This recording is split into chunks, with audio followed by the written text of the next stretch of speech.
नमस्ते सदा वत्सले मत्र भूमे।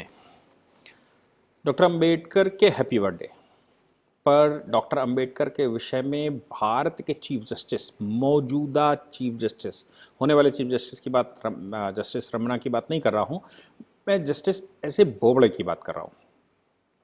उन्होंने नागपुर के एक नेशनल लॉ स्कूल की इनॉग्रल सेशन में या उसके एक सेशन में डॉक्टर अंबेडकर के उनका उद्बोधन हुआ, जिसमें उन्होंने डॉक्टर अंबेडकर के बारे में वो रहस्य खोले जिन रहस्यों के बारे में मुझे लगता है कि पूरे देश इग्नोरेंस में था और डॉक्टर अंबेडकर के विषय में गलत अनुमान लगाते रहे। मैं डॉक्टर अंबेडकर के गलत अनुमानों की बात इसलिए करता हूं कि डॉक्टर अंबेडकर को जब कांशीराम ने अपना लोगो या टैग बनाया तो फिर उन्होंने एक कन्फाइनमेंट में उनको रख लिया। जो लोग भी दलित राजनीति करने वाले लोग थे, उन्होंने डॉक्टर अंबेडकर को अपना आइडल बनाया। डॉक्टर अंबेडकर को आइडल बनाकर उनको एक दलित आइडेंटिटी दी और वो दलित आइडेंटिटी के नाम से डॉक्टर अंबेडकर पूरे देश में संविधान लिए हुए और एक चौराहे पर खड़े कर दिए। लेकिन डॉक्टर अंबेडकर को ना तो कन्फाइन किया जा सकता है, चीफ जस्टिस का जो बयान आया उस और उन्होंने जो रहस्योद्घाटन किया डॉक्टर अंबेडकर के बारे में, वो मुझे लगता है कि काबिले तारीफ है और डॉक्टर अंबेडकर की छवि संसार में सामने आने वाली है। इसमें कोई शक नहीं किया जा सकता कि डॉक्टर अंबेडकर भारत के एक बहुत लर्नड व्यक्ति थे। हालांकि उस समय की नेहरू सरकार या जो नेहरूवादी लोग थे उनको बहुत लर्नड लोग पसंद नहीं आते थे, उनको उनके चाटुकार लोग पसंद आते थे, गोपाल स्वामी अयंगार जैसे लोग पसंद आते थे। ऐसा कारण इसलिए था क्योंकि जिस व्यक्ति को इंटेलिजेंट लोग पसंद आते थे, मैं बात कर रहा हूं सरदार पटेल की, सरदार वल्लभ भाई पटेल, जिनको इंटेलिजेंट लोग समझ में आते थे, उनको किसी न किसी तरह से सबोटेज किया गया, उनको किसी तरह से हाशिए पर रखा गया। फिर भी देश में इतनी पॉपुलैरिटी उनकी थी कि वो गृह मंत्री बने और गृह मंत्री बनते हुए जो गलत करने का, पूर्ण रूप से गलत करने का नेहरू प्रयास कर रहे थे, उसको सबको साइड करने का प्रयास किया उन्होंने। यही कारण था कि डॉक्टर अंबेडकर कॉन्स्टिट्यूएंट असेंबली में सदस्य तो होते थे, बंगाल से चुनकर आते थे। उस समय बंगाल का मतलब ये विभाजित बंगाल नहीं, अविभाजित बंगाल था। बंगाल से चुनकर आते थे और एक बहुत बड़ी पर्सनालिटी, शायद आपने नाम उनका सुना हो या ना सुना हो, मैं बहुत कुछ उनके बारे में नहीं कह सकता, लेकिन उनके बारे में मैं बता सकता हूं। Mister M.R. जयकर, एक डॉक्टर अंबेडकर, एक mister M.R. Jayakar. M.R. Jayakar Bharatvarsh के इतिहास में आज तक के सबसे बड़े लॉयर हुए। प्रीवी काउंसिल में वो जज रहे, देश के राजाओं के मुकदमे लड़ते थे। अगर आप M.R. जयकर को लाइब्रेरी में जाकर ढूंढेंगे तो आपको पता लग जाएगा कि देश में आज तक इतना बड़ा कोई लॉयर हुआ ही नहीं। M.R. जयकर साहब महाराष्ट्र से आते थे, उस समय का बॉम्बे। M.R. जयकर नेहरू की पॉलिसियों को लेकर, ये जो चल रहा था संसद में, उसको लेकर उन्होंने इस्तीफे दे दिए थे। इस्तीफा देने के बाद डॉक्टर अंबेडकर को अब उनके स्थान पर, चूंकि बंगाल विभाजित हो गया था, तो बंगाल के विभाजन के बाद वो जो सीट कम हुई, डॉक्टर अंबेडकर को अब महाराष्ट्र यानी कि उस समय के बॉम्बे से रिप्रेजेंटेटिव बनाया गया। डॉक्टर अंबेडकर को कॉन्स्टिट्यूएंट असेंबली में वहां से बनाया जरूर गया, लेकिन उनको कोई दायित्व तो कोई काम नहीं दिया गया। हालांकि डॉक्टर अंबेडकर लगातार जो प्रीएम्बल की डिस्कशन है उनमें वो पार्टिसिपेट करते हैं, लेकिन डॉक्टर अंबेडकर को कोई दायित्व तो नहीं। जितनी कमेटियां बनी थी उन कमेटियों में उस समय की कॉन्स्टिट्यूएंट असेंबली ने उनको कोई दायित्व तो नहीं दिया। पटेल, जो डॉक्टर अंबेडकर को भलीभांति समझते थे, और संभव यह है कि ऐसा भी लोग कहते हैं कि गांधी जी की यह जिद थी कि डॉक्टर अंबेडकर को कुछ काम दिया जाना चाहिए। डॉक्टर अंबेडकर बहसों में तो पार्ट ले रहे हैं, लेकिन उनके पास कोई दायित्व तो नहीं। कॉन्स्टिट्यूएंट असेंबली में जो पहला ड्राफ्टिंग बनाने की जिम्मा दिया गया था वो B.N. राव को दिया गया था। B.N. राव ने पहला ड्राफ्ट बनाया था और वो ड्राफ्ट अगर आप पढ़ेंगे तो आपको ये साफ पता लग जाएगा अगर वो वैसा कॉन्स्टिट्यूशन होता तो भारत का क्या हाल होता। B.N. राव की स्थान को फिर एक नई कमेटी बनाई गई और वो कमेटी अब डॉक्टर अंबेडकर उसके अध्यक्ष बने। हालांकि 29 अगस्त सन 1947 को वो कमेटी बनी उस कमेटी में 7 लोगों का चयन हुआ हाउस के द्वारा, और उस कमेटी ने 29 तारीख को अपनी बैठक करके 30 तारीख को अपना अध्यक्ष घोषित कर दिया डॉक्टर अंबेडकर को। वो कॉन्स्टिट्यूएंट असेंबली वो ड्राफ्टिंग कमेटी के चेयरमैन होंगे। जो भी बीएन राव ने संविधान बनाकर रखा था वो डॉक्टर साहब को दे दिया गया।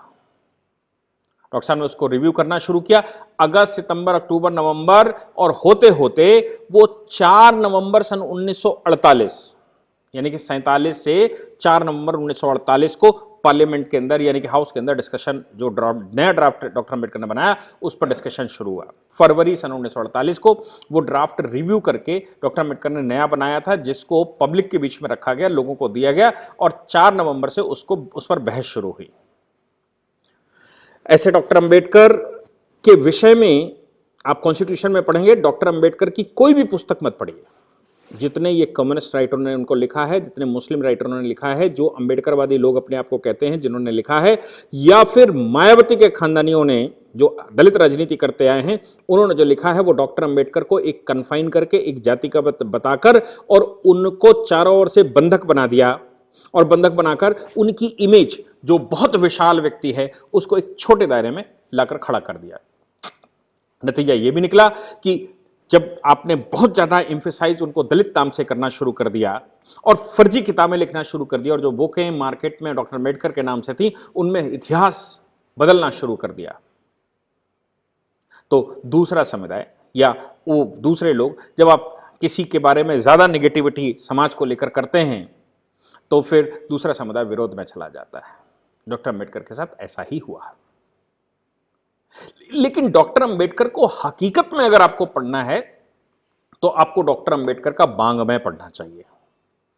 और अगर डॉक्टर अंबेडकर बहुत सुलभता से आप पढ़ना चाहते हैं और उनके विषय में आज तक कोई उसमें बदलाव ना किया गया हो, ओरिजिनल थॉट जो उन्होंने बोला वो पढ़ना चाहते हैं, तो ऐसा कोई विषय नहीं है जो संविधान में ना हो, और उस संविधान के एक एक आर्टिकल के ऊपर डॉक्टर अंबेडकर ने हाउस के अंदर चर्चा की है।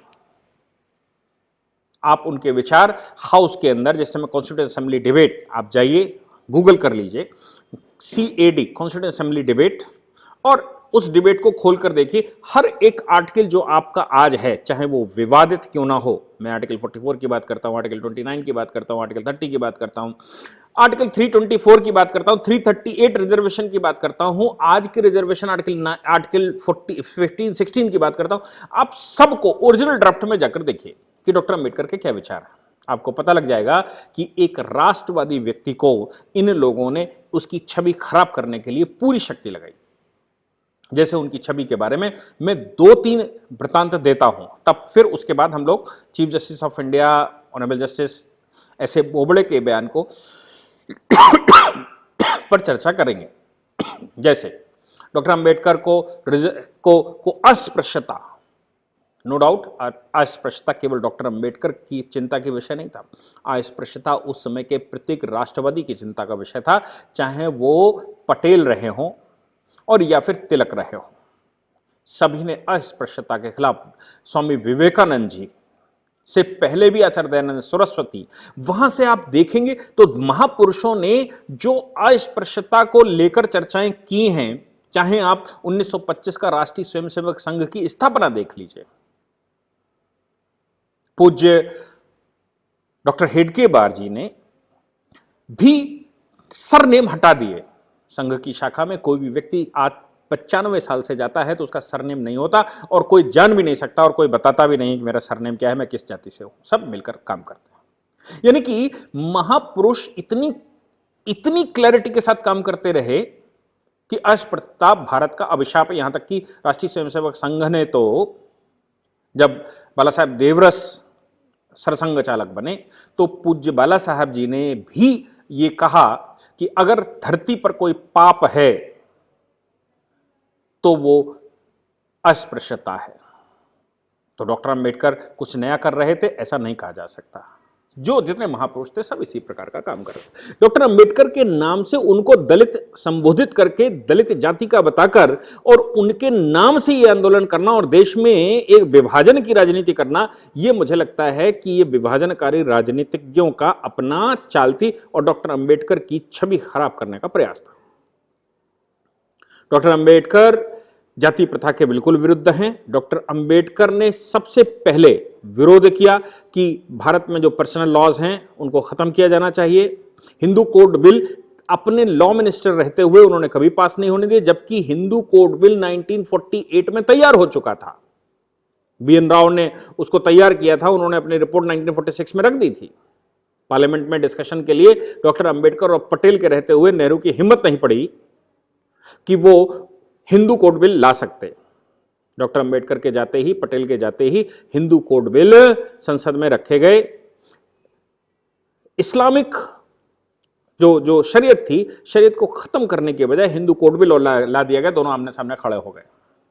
हिंदू कोड बिल लाने के भी पक्ष में वो नहीं थे, लेकिन अगर शरीयत खत्म नहीं हो रही है तो फिर हिंदुओं को भी अस्पृश्यता खत्म करने के लिए कोडिफिकेशन की जरूरत है। डॉक्टर अंबेडकर ने कहा पहले हिंदुओं का ही कोडिफिकेशन हो जाए। हालांकि आर्टिकल 44 प्रपोज करते समय डॉक्टर अंबेडकर ने कहा था कि ये इसको मैं बाइंडिंग नेचर फंडामेंटल राइट्स में डालना चाहता हूं, लेकिन इस पर आम सहमति नहीं हो पा रही, इसलिए इसको directive principle of state policies में डाल दिए। जब देश में इस प्रकार की सरकार आएगी कि देश में एक सा कानून, एक सी व्यवस्था होनी चाहिए, तो वो कर लेगी। आज मेरी नहीं चल रही है, लेकिन भविष्य में कर लेगी। यानी कि देश में जो यूनिफॉर्म सिविल कोड है उसका अगर किसी ने सबसे पहले जर्म डाला, सबसे पहले बीज डाला, तो वो डॉक्टर अंबेडकर थे।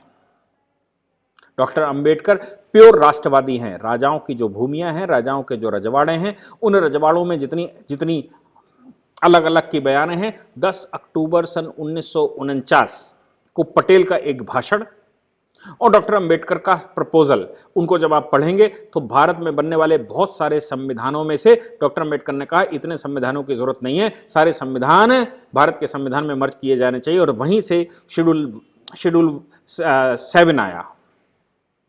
शेड्यूल 7 आने का मतलब था कि यूनियन पावर, स्टेट पावर और कंकरेंट पावर, यानी कि अलग अलग तरह से पावर तो हम देंगे लेकिन संविधान एक बनाएंगे। डॉक्टर अंबेडकर की अगर नहीं चली तो वो आर्टिकल 370 के मामले में नहीं चली। गोपाल स्वामी अयंगार ने वो प्रेजेंट किया, डॉक्टर अंबेडकर प्रेजेंट भी नहीं हुए और उन्होंने उसका विरोध किया था, लेकिन सदन किसी और तरफ जा चुका था, नेहरू का बंधक बन चुका था, इसलिए 370 आया और 370 की वजह से जम्मू कश्मीर में स्टेट लिस्ट अलग बनी, जिसको जम्मू कश्मीर का कॉन्स्टिट्यूशन कहा गया।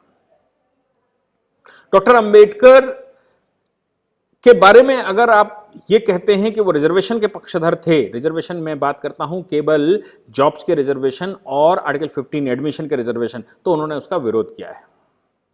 लेकिन पॉलिटिकल रिजर्वेशन का पक्ष वो रखते हैं आर्टिकल 338 में, और पॉलिटिकल रिजर्वेशन के लिए कहते हैं कि सभी जातियों का अगर बराबर से उत्थान करना है, देश का बराबर उत्थान करना है, तो सभी जातियों का रिप्रेजेंटेशन पार्लियामेंट में होना ही चाहिए, ताकि उनकी समस्याएं पार्लियामेंट में रख सके और पार्लियामेंट उनका समाधान कर सके। ऐसे ही डॉक्टर अंबेडकर को अगर हम यूनिटी के बारे में कहते हैं तो एक्सक्लूसिव बयान है उनका। देश में आने वाली रियासतों के बारे में आर्टिकल 1 का डिस्कशन डॉक्टर अंबेडकर का पढ़ेंगे तो वो कहते हैं कि किसी भी राज्य को आने का अधिकार है लेकिन जाने का किसी को राइट नहीं है, इसलिए कोई भी राज्य भविष्य में यह ना सोचे कि वो भारतीय यूनियन से बाहर जा सकता है। जम्मू कश्मीर सहित के लिए ऐसा कहा था। अब वो बात मैं कहने जा रहा हूं जो जस्टिस बोबड़े ने कहा। जस्टिस बोबड़े ने याद करते हुए कहा कि भारत में एक नेशनल लैंग्वेज होनी ही चाहिए थी। उन्होंने कहा कि मैं आपकी अनुमति से इंडो सैक्सन लैंग्वेज पढ़ना में बयान देना चाहता हूं, और कोर्ट की भाषा भी इंडो सैक्सन हो गई। सैक्सन इसलिए क्योंकि इंग्लैंड की पुरानी भाषा जिस समय जर्मनी का कब्जा हुआ करता था और शासन करता था, उस समय इंग्लिश में जर्मन मिक्स हो गई थी, लैटिन मिक्स हो गई थी। वो भाषा भारत में भी अडॉप्ट की गई और भारत में जो कोर्ट की लैंग्वेज है उसमें जर्मन शब्द हैं, फ्रेंच शब्द हैं, लैटिन के शब्द हैं और इंग्लिश के शब्द। यानी कि कोर्ट की भाषा इंग्लिश नहीं है, इंडो सैक्सन है, ऐसा बोबड़े साहब कहते हैं। लेकिन वो ये कहते हैं कि डॉक्टर अंबेडकर ने एक बिल प्रस्तुत किया था कि भारत में एक राष्ट्रभाषा होनी चाहिए। मिस्टर बोबड़े ने अपनी बात कहते हुए कहा कि में बोलूं या अंग्रेजी में बोलूं या हिंदी में बोलूं, मैं समझ नहीं पा रहा हूं, लेकिन चूंकि कोर्ट की भाषा इंडो सैक्सन है इसलिए मैं इंग्लिश में बयान देता हूं। लेकिन हिंदी के राज्य में कोई तमिल पढ़ना नहीं चाहता, कोई तेलुगु को स्वीकार करना नहीं चाहता, और तमिलनाडु के लोग हिंदी को स्वीकार करना नहीं चाहते। केरला के लोग मलयालम के अलावा कोई दूसरी भाषा अडॉप्ट करना नहीं चाहते। अगर आप किसी एक भाषा की बात करते हैं तो चारों ओर कन्फ्लिक्ट खड़ा हो जाता है। इसका सोल्यूशन अगर किसी ने निकाला था तो डॉक्टर अंबेडकर ने निकाला था। डॉक्टर अंबेडकर ने एक प्रपोजल बनाया था जिसमें भारत की राष्ट्रभाषा संस्कृत होनी चाहिए। क्यों? क्योंकि पूरब से पश्चिम और उत्तर से दक्षिण तक अगर किसी एक भाषा पर सहमति बन सकती है तो वो संस्कृत थी, और संस्कृत में ही भारत की राष्ट्रभाषा अगर संस्कृत घोषित कर दी जाती उस समय डॉक्टर अंबेडकर के कथनानुसार, डॉक्टर अंबेडकर के प्रपोजल के अनुसार, तो भारत में भाषा का कोई विवाद नहीं होता। मिस्टर बोबड़े कहते हैं कि इस विषय पर अगर मैं आगे कहता हूं तो जो शास्त्रीय लॉ की बात का एक नया चैप्टर खोला है नागपुर के नेशनल स्कूल ने, उसका स्वागत होना चाहिए क्योंकि वो संस्कृताइट है, और संस्कृत में अगर कानून का भाष्य किया जाए और कानूनों को संस्कृत से यानी कि ओल्ड एंशिएंट स्ट्रक्चर से उठाया जाए तो वो सबसे बेस्ट होगा। और डॉक्टर अंबेडकर की उस समय चली नहीं, ये दुर्भाग्य था, क्योंकि उस पर मुल्लों ने भी दस्तखत किए थे, पंडितों ने भी दस्तखत किए थे, और संस्कृत भाषा से भारत की किसी भी कम्युनिटी को कोई विरोध नहीं था। अगर किसी को वो भाषा नहीं अच्छी लग रही थी तो वो सिर्फ नेहरू हो सकते थे, क्योंकि नेहरू तो अंग्रेज के औलाद थे, अंग्रेज अपने अंग्रेजों के ही आधार पर चलने वाले थे, अंग्रेजी उनकी प्रिय भाषा थी, इसलिए अंग्रेजी को ही कोर्ट, सुप्रीम कोर्ट और हाई कोर्ट की भाषा माना गया। लेकिन डॉक्टर अंबेडकर की नहीं चली, ये दुर्भाग्य था। आज भी अगर डॉक्टर अंबेडकर को याद किया जाए और संस्कृत को भारत की राष्ट्रभाषा घोषित कर दिया जाए तो कोई समस्याएं भाषाई आधार पर नहीं होनी चाहिए, क्योंकि संस्कृत पूरी एशिया की लगभग सभी भाषाओं की जननी है, जिसमें उर्दू भी शामिल है।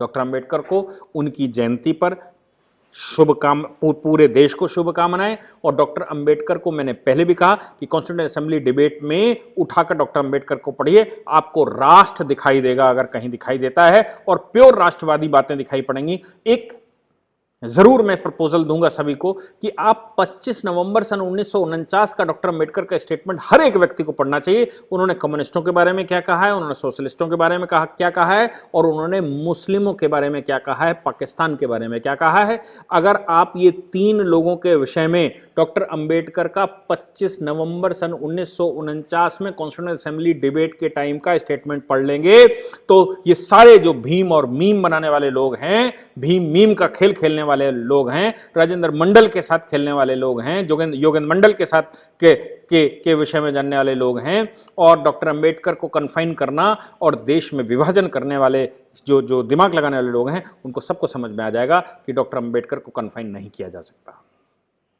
इसलिए पूरे देश को शुभकामनाएं। Thank you very much.